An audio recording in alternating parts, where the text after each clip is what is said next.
YouTube కుటుంబ సభ్యులందరికీ నమస్తే. Welcome to my channel Ruthvik and Rudranshu. నవరాత్రుల సందర్భంగా శ్రీ బాలా త్రిపుర సుందరి దేవిగా మొదటి రోజు అమ్మవారిని అలంకరించారు. గులాబీ రంగు చీరలో మనకు అమ్మవారు దర్శనమిస్తారు. శ్రీ బాలా త్రిపుర సుందరి దేవి ఆవిర్భావం గురించి మనకు బ్రహ్మాండ పురాణంలో, లలిత సహస్రంలో కూడా మనకు కనిపిస్తుంది. బండాసురుడు అనే రాక్షసునకు 30 మంది పిల్లలు. వీళ్ళందరూ అవిద్యా వృత్తులకు సంకేతం.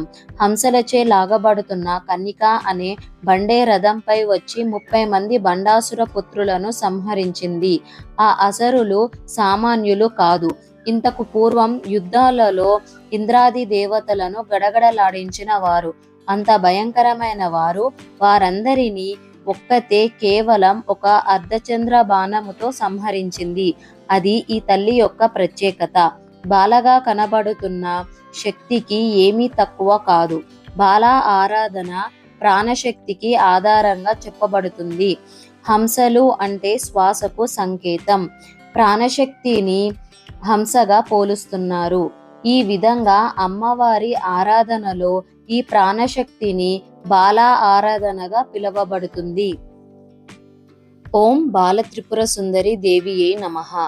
ఈ వీడియో మీకు నచ్చినట్లయితే please like, share and subscribe to my channel Ruthvik and రుద్రాంశు.